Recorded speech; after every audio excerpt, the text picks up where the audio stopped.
Hello, ladies and gentlemen, and welcome to another edition of Mr. American's Moments in History. In today's edition, we're going to be kind of wrapping up our discussion on the North and the South, and we're going to be looking at the people of the South in particular. And certainly, as we talk about them, we're going to discuss the issue of slavery. We're going to talk about the resistance of African Americans, and we'll also talk a little bit about the general makeup of the South, too, which is kind of where we're going to start here to begin with. We're going to be able to start out here, how the South had far more small towns than large plantations. And one of my goals as we go through this is to kind of get a sense of really what the South looks like to begin with. So we should note that most white Southerners were not slave owners. They would be referred to as what we refer to as yeomen. And these are Southern owners of small farms who did not have enslaved people. Either they couldn't afford it, they resisted the idea of slavery, or um, they just weren't, large enough to need the labor. So it's probably certainly a part of that. Um, but we should note that most white Southerners did not own slaves. They typically either owned their own farms or they were tenant farmers. These are farmers who would have worked land that was owned by somebody else, and then they would have paid rent either in cash or with crops as a way of payment. And again, should stress the vast majority are not large plantation owners. So again, most white Southerners are yeomen or tenant farmers. Just to kind of give you a visual. And for my students, pay attention to this because you'll see this on your test. Um,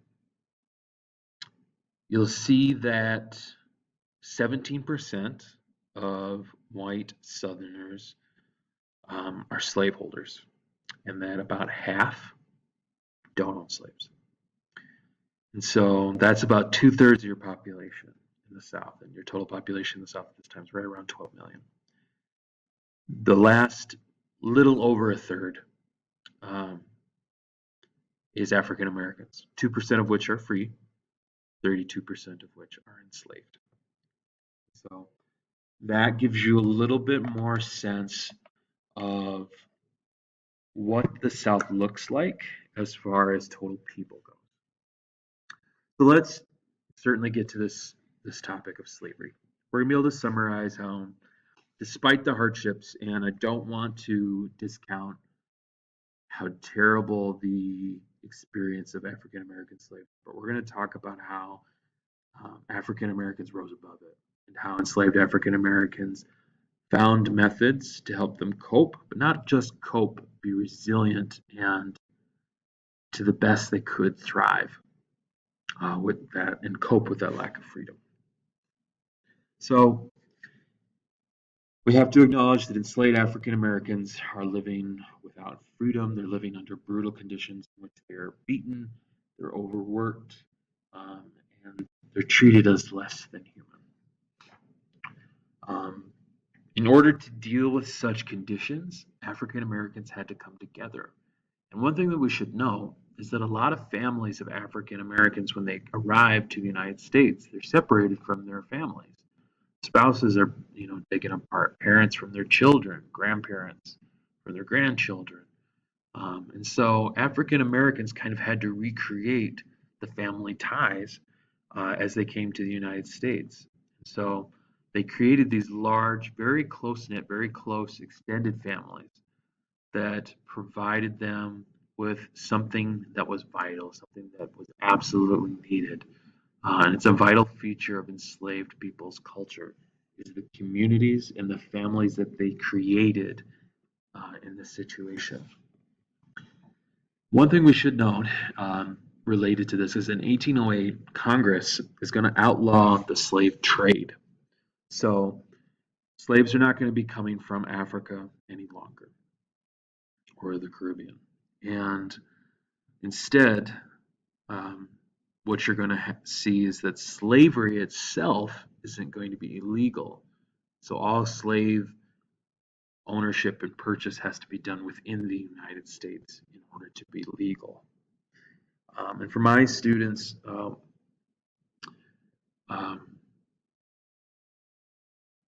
we didn't get into a lot of the background of this, but I want to show you an example. So, as part of the Atlantic slave trade, eventually it becomes known as the triangular trade.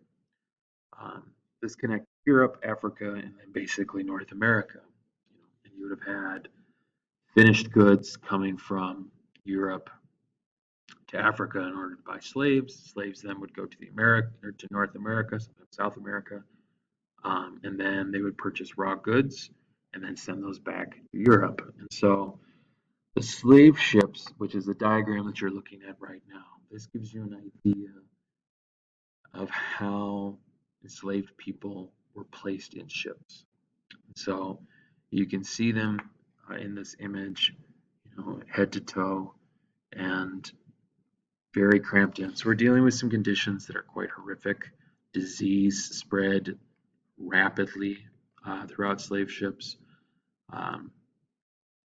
And slaves were literally stacked on top of each other. And so they're treated more like cargo than like the human beings that they were. For my students, for those of you in person, we'll go over and we'll look at this demonstration, but I highly encourage you to search. I believe it's through Slate, but it gives an interactive map of the movement of slaves. I highly encourage you to check it out. Last thing I want to bring up is family is vital, but so is a sense of something larger than yourself. This process of Christianity becomes an important religion and a source of hope and resistance to the conditions that African Americans faced in slavery. And one of the things that comes out of this is the spiritual, which is kind of an African American religious folk song. Wade in the water, ain't no grave. These are some examples, and certainly they've become kind of connected through African American music in the future. And they were developed as a way to express prayer, lament, sometimes a sense of hope. And so a lot of great examples out there. Make sure you check those out as well. Between 1830 and 1860, as if slavery couldn't get more difficult, it is going to, because life for those who are under slavery becomes even more difficult due to some new strict laws. These are called slave codes. These are laws that passed in the southern states that controlled or tried to restrict enslaved peoples. We'll see the legacy of these continue through the Black Codes, through Jim Crow, in the future of the United States. But they tried to bring even more control, and part of the reason for that was these revolts. And probably among the more famous ones, and there are a bunch of them, but I'm going to highlight one in particular. In 1831, Nat Turner leads a pretty successful, although brief, uprising against whites in Southampton County, Virginia. And these, rebellions, certainly inspired people around the world, and of course, encourage you to check out like the Haitian Rebellion, which ultimately is pretty successful and forces the French out of Haiti. Another system that is put in place is the Underground Railroad as a way to try to help enslaved people escape to the north from the south. So a couple of famous people, certainly African Americans, who went on to lead the movement for the ending of slavery. Harriet Tubman and Frederick Douglass both fled to the north via the Underground Railroad. And in the case of Tubman, she saved hundreds of lives through the Underground Railroad. And Frederick Douglass went on to inspire the abolitionist movement and even had a very positive and effective relationship with President Lincoln when we get there. So certainly two very important figures in this time period. We're also going to be able to analyze how in the mid 1800s the South had several large cities, as well as education had begun to expand throughout the region. So we mentioned this in our last video, but the southern states, you mostly find them along waterways, but you are starting to see more railways being connected. It's happening much more slowly than it is in the north, but it is still happening. And free African Americans were able to establish their own communities, but their lives certainly were not secure. They did not have complete and total freedom from worry or from perhaps even being enslaved again. And because there's no statewide public education system in most areas of the South does um, begin to develop some private education, but they're behind in a lot of other sections of the country, or they're behind rather in literacy as compared to other sections of the country. And again, literacy is that ability to read and to write.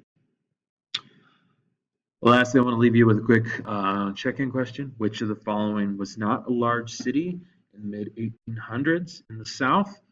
Would that be Baltimore, New Orleans, Pittsburgh, or Atlanta? So looking at those options, pick which one you think is best. Pause the video if you need to. But the correct answer is C, Pittsburgh. And that is going to wrap us up, ladies and gentlemen, for this edition of Mr. Merrigan's Moments in History. That's also going to wrap up our discussion on the North and the South. Our next unit is kind of going to be a combination of reform and then the road to the Civil War. And so that's where we're heading. We're getting ever so closer to that Civil War. But I want to, for my students, make sure that you're following along with your guided notes. Please ask any questions that you have. Those of you who are just listening for the information, thank you so much. I really appreciate you taking the time to listen to me. And like I said, that's going to wrap up this edition of Mr. Merrigan's Moments in History.